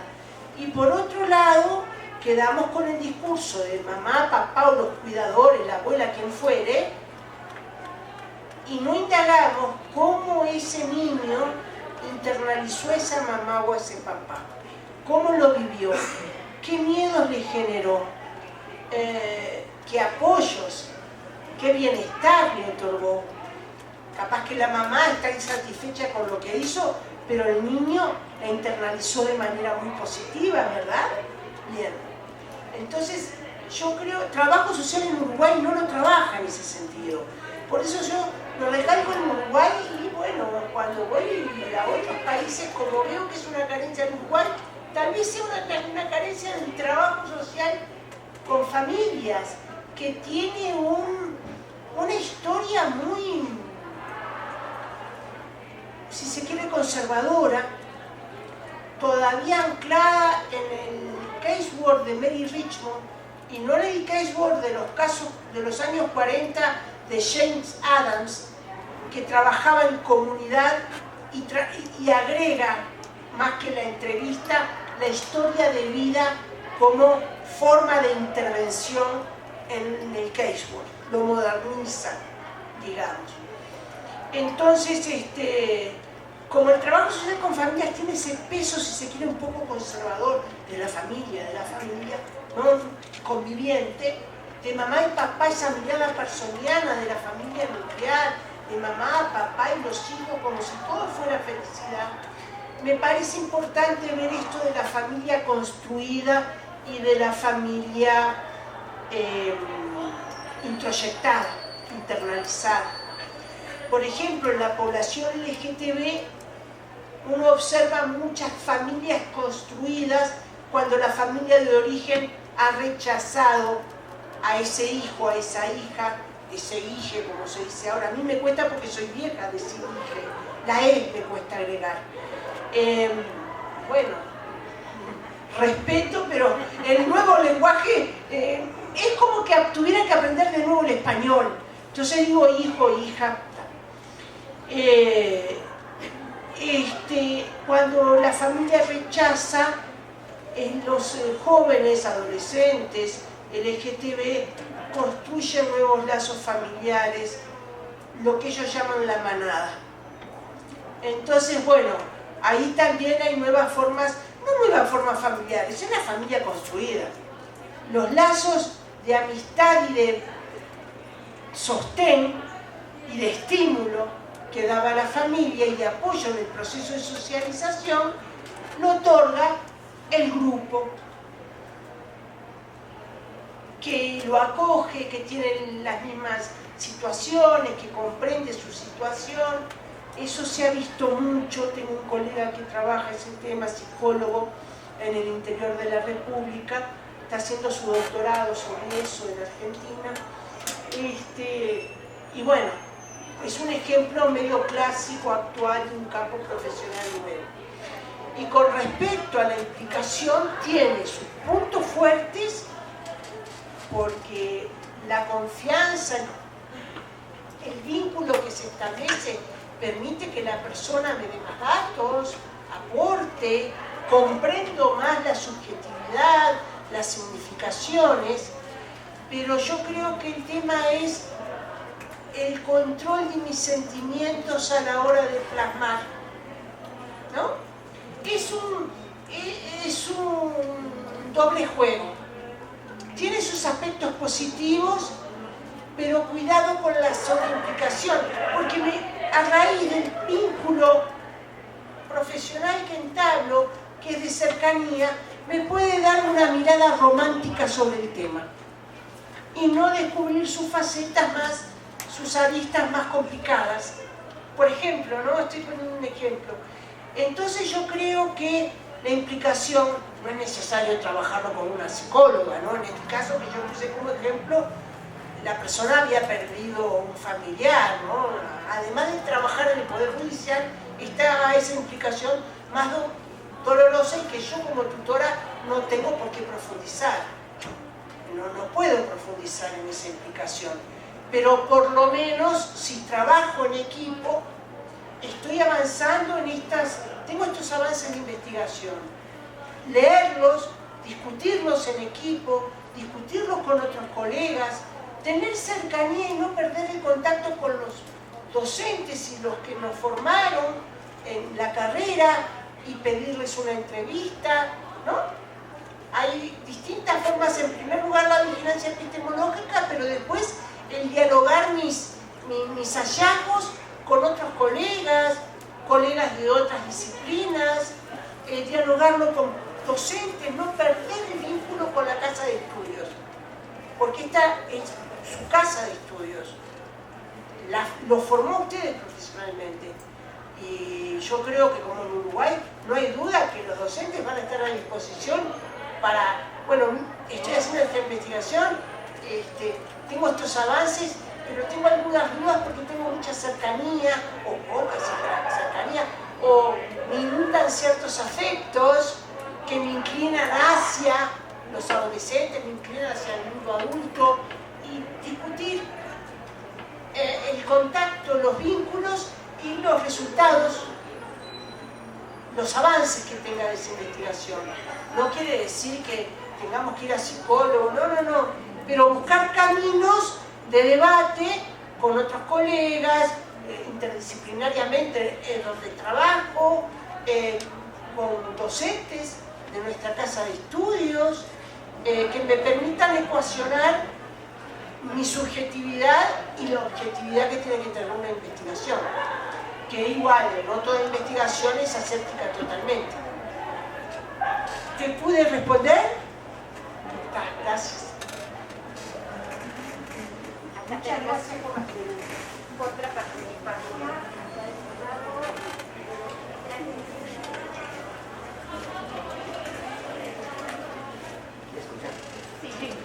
Bueno, yo tengo una reflexión y más aparte un cuestionamiento con lo que acaba de comentar.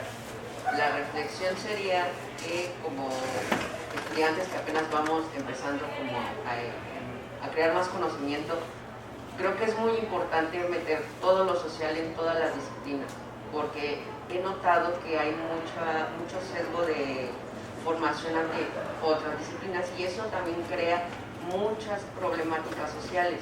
Entonces, el estar compartiendo contactos con psicólogos, médicos, médicas, etcétera, creo que nos ayuda a tener una investigación todavía más amplia y mucho más certera hacia lo que podemos estar investigando. Un ejemplo de ello es ahorita con lo del TDAH, ¿no? Bueno, el déficit de atención. Sí, a veces cuando tienen ciertas particularidades un infante, una persona, y va al psiquiatra, le medican algo, pero tampoco saben cuál es el contexto social. Entonces tampoco se adentran a profundizar en ese sentido, y entonces yo creo que sería un buen tema de diálogo entre alumnos, compañeros, docentes, el cómo es que nosotros como trabajadores sociales nos estamos sumando con otras disciplinas. Eso es como lo que a mí ahorita me está tomando así muy fuerte dentro de la mente, y creo que sí. Esa es mi reflexión y se las comparto para que también la puedan exacto. Y mi otra pregunta es, bueno, no es pregunta, es No sé, es una pregunta. Hablando de las familias construidas y cuánto tenemos que, cuánto y cuándo debemos de investigar más a detalle, ¿qué pasa con una familia que adopta a un infante y, o sea, ya tiene sesgos de la carencia que tuvo desde un inicio, ¿no? Pero si no hay información acerca de con quién nació y así solamente llegó a tal lugar, su primera familia sería el albergue, sería el lugar en el que se citó, ¿no? Posteriormente ya viene siendo la familia, esa familia que la adopta, ¿es la familia construida o ya se puede tomar como la familia principal?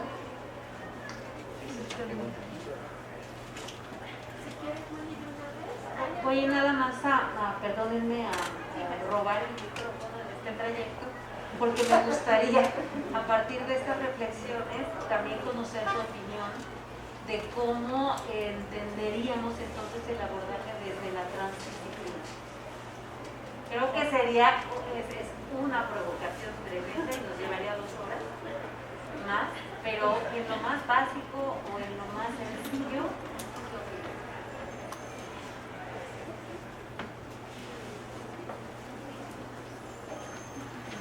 Tu nombre era, perdón, no pregunté los nombres antes, perdón. Tu nombre es Jamil. Jamil. El caso de la adopción es especial porque cuando hay vínculo previo con la familia de origen, digamos, hay una familia de origen que en los primeros meses cuidó a ese niño mal o bien, y la familia le asignó un nombre que hay que respetar, que a veces es una marca de origen ese nombre. Entonces, no sé si es una familia creada, porque la familia creada es la familia que voluntariamente se crea. Estamos hablando de niños muy pequeños. Pero yo en esos casos tiendo a pensar que la familia adoptante va a ser la familia considerada de origen.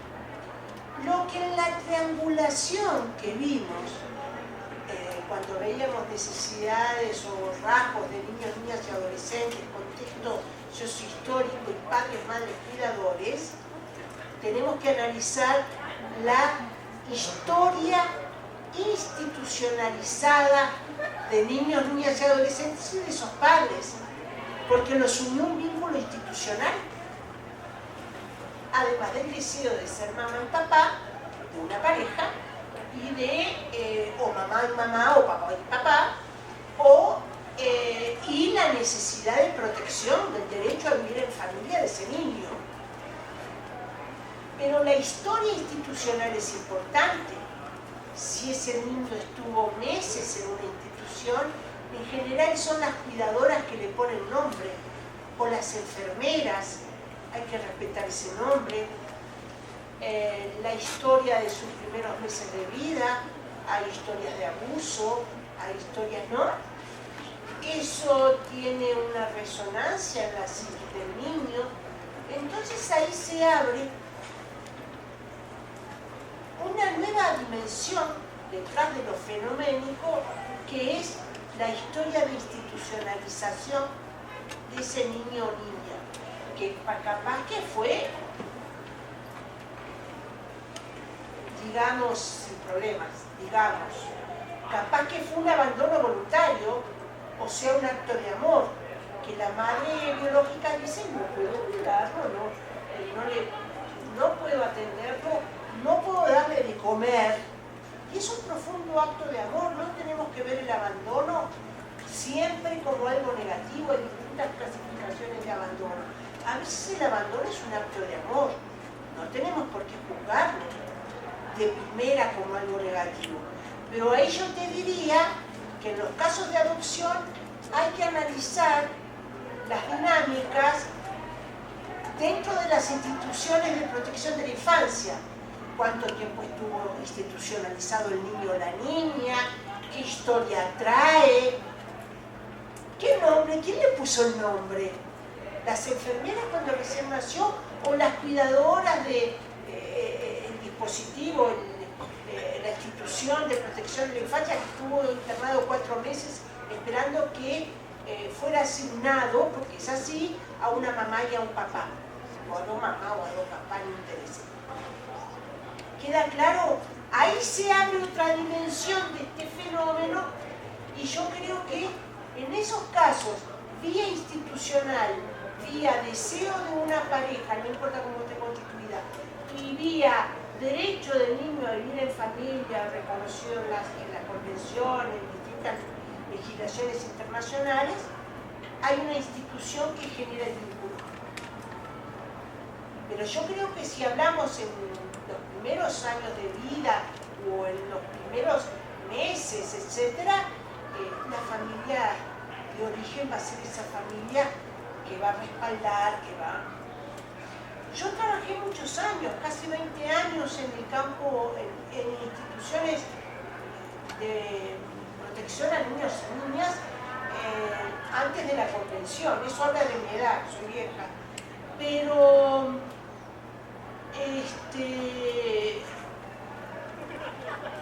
hay situaciones en los casos en que los abandonos son claros, que la inserción es en ese nuevo hogar, la generación de ese nuevo hogar es muy fácil, digamos, se encuentra facilitada.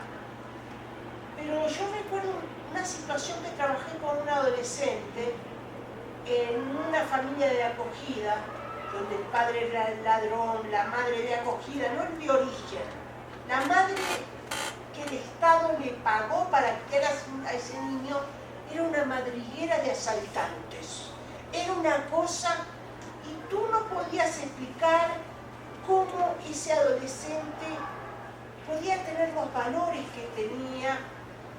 Y haciendo la historia de vida, ese niño vivió el primer año y medio de vida con su mamá, que cuidó el embarazo, que lo cuidó con mucho amor y que además, cuando el niño ingresa en un hogar de acogida, acompañó el proceso durante los primeros 2 o 3 años hasta que por razones que no quedaron registradas, y yo asumí la situación y no tenía explicación, pero trabajando interdisciplinariamente con la psicóloga, teníamos una convicción, que ese niño que no había sido adoptado, estaba en un hogar de acogida, en una familia de asaltantes, de problemas de alcoholismo.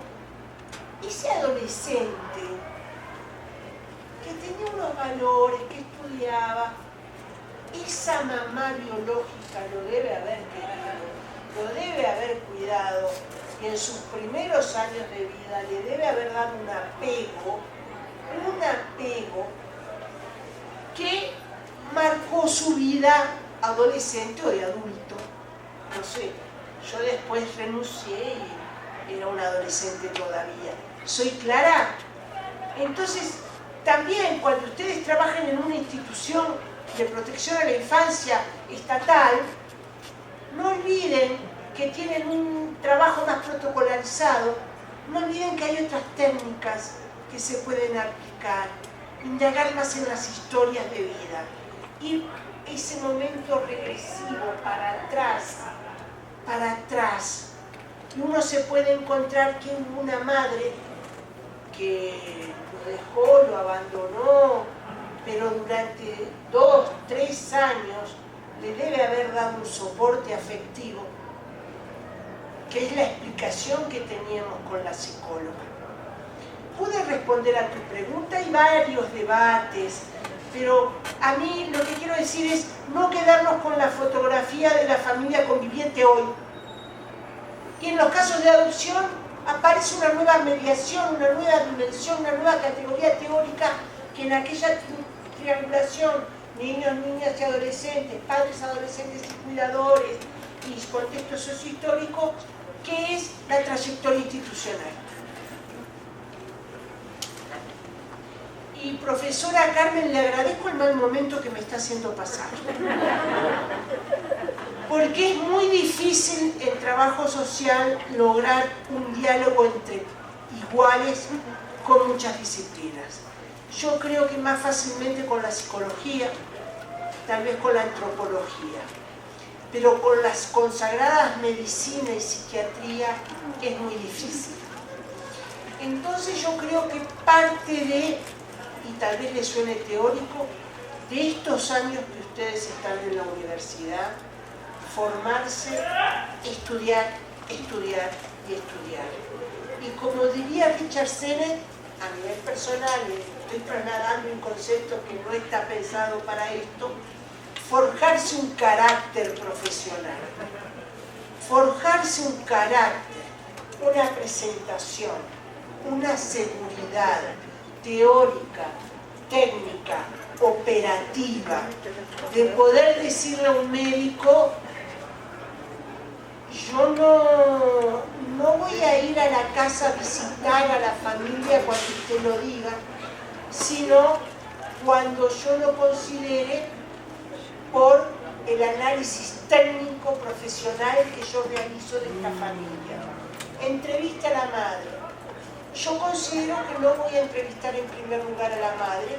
Considero, de acuerdo al estudio de los documentos de la institución donde estoy trabajando, creo que es importante en primer lugar entrevistar al adolescente. Estoy poniendo ejemplos tontos, pero hay una seguridad ontológica de ustedes que se forja desde acá, y para eso tienen el cuerpo docente.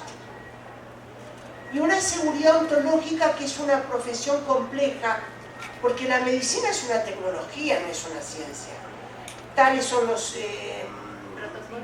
síntomas, tal es el tratamiento, si a tantos días cambiar este medicamento, si a tantos días los síntomas internar.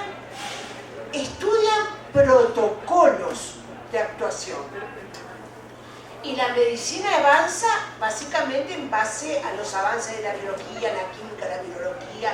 Se alimenta de otras ciencias como nosotros. Entonces, yo creo que forjar ese carácter, pensar que no somos una tecnología que aplica las cosas por estándar, aunque haya protocolos, es un mínimo común denominador el protocolo.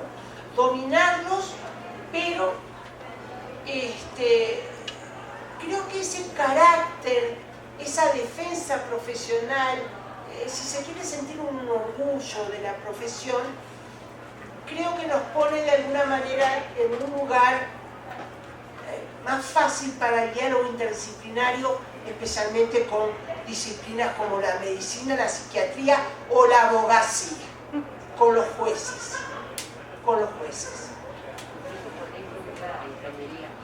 Por supuesto, ahora con los sistemas informáticos, o podemos, para trabajar con adolescentes, generar lenguajes, juegos, etcétera, juegos con finalidad social con la ingeniería, ¿verdad?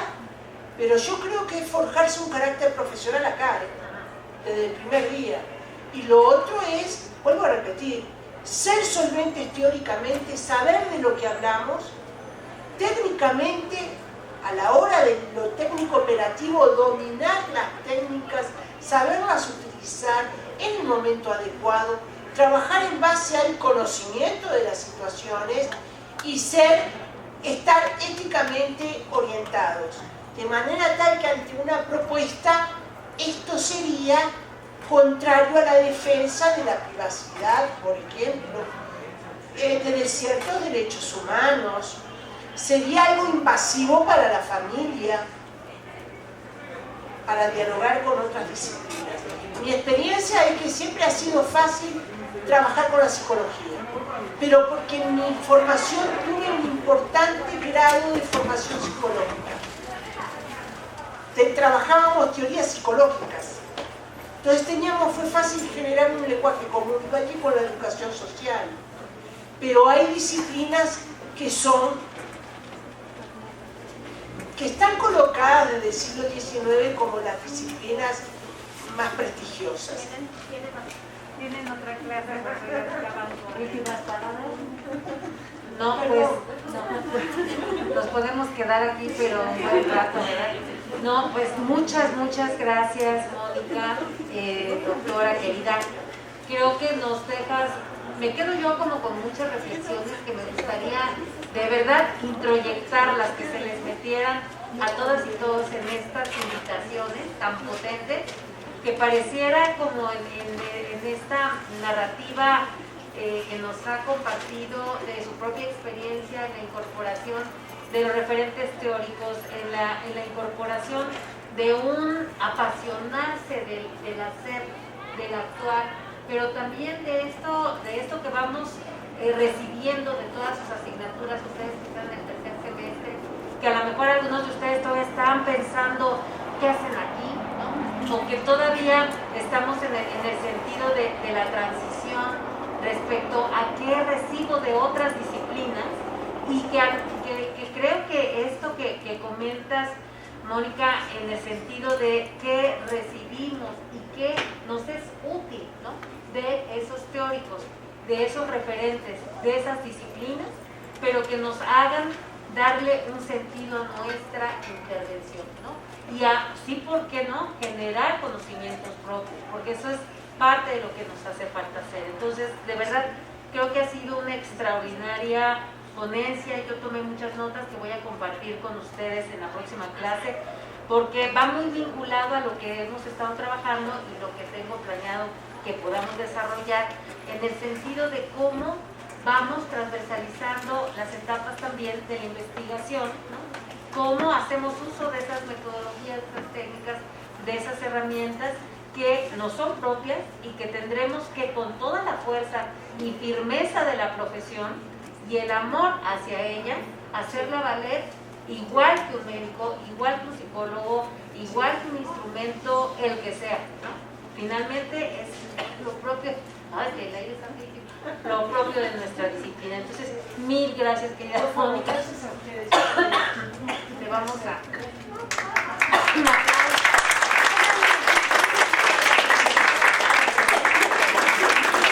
Muy bien, pues como una gran conferencia, una constancia muy merecida, muy simbólica para nosotros, por su participación, Mónica Solange de Martino, por su participación en la conferencia Investigación con Familias desde las prácticas profesionales en trabajo social, en este marco de conmemoración del Día de las y los Trabajadores Sociales, firmado por la directora. Muchísimas gracias a todos y a todas.